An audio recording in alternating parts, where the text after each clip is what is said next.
વિદ્યાર્થી ભાઈ બહેનો, આજે હું તમને એક સરસ મજાની વાર્તા કહીશ. એ તમે શાંતિથી સાંભળજો. વાર્તાનું નામ છે ટાઢું ટબુકડું. એક મોટું જંગલ હતું. એ જંગલમાં એક ડોશીમાનું ઝૂંપડું હતું.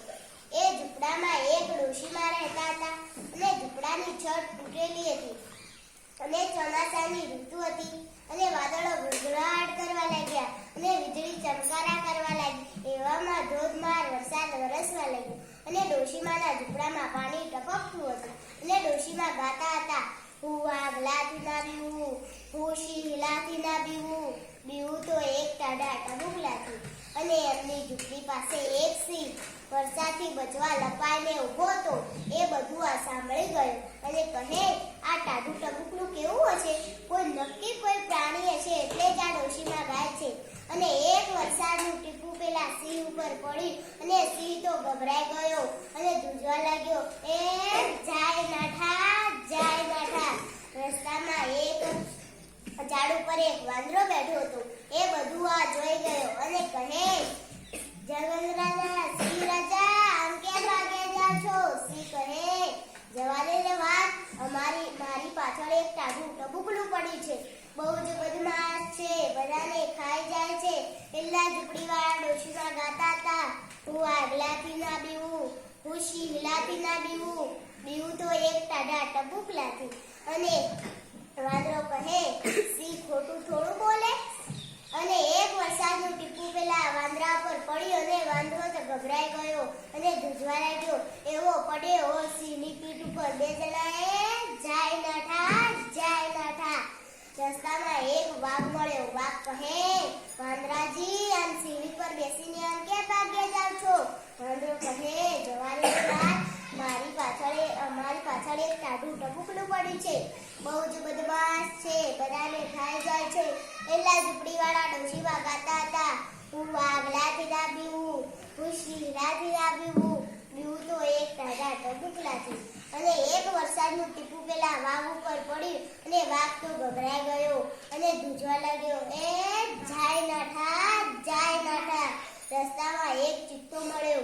ચિત્તો કહે, વાઘજી, આમ ક્યાં ભાગ્યા જાવ છો? વાઘ કહે, જવાની વાત, અમારી પાછળ એક ટાઢું ટબુકડું પડ્યું છે, બહુ જ બદમાશ છે, બધાને ખાઈ જાય છે. પેલા ઝૂંપડીવાળા ડોશીમા ગાતા હતા, હું આગલાથી ના બીવું, હું શીલાથી ના બીવું, બીવું તો એક ટાઢા ટબુકલાથી. અને એક વરસાદનું ટીપું પેલા ચિત્તા ઉપર પડ્યું અને ચિત્તો તે ગભરાઈ ગયો અને ધ્રુજવા લાગ્યો. આગળ સિંહ, સિંહની પર વોદરો, વોદરાની પાછળ વાઘ, વાઘની પાછળ ચિત્તો. એ જાય નાઠા, જાય નાઠા. બધા તો દરિયા કિનારે પહોંચી ગયા ને દરિયા કિનારે એક ચાલાક સસલું બેઠું હતું. એ બધું આ જોઈ ગયું અને કહે, આ બધું લશ્કર અમને ઊંધું ગાલીને ભાગ્યા જાય છે, ભાગ્યા જાય છે, રોકવાનું નામ જ નથી લેતું. અમે આ બધા ગાડિયાઓ અમે દરિયામાં પડીને ડૂબીને મરી જશે. અને સસલું કહે, ચિત્તાજી, ઉભા રહો, જોવો જ ખરા, અમે દરિયામાં પડીને ડૂબીને મરી જશો.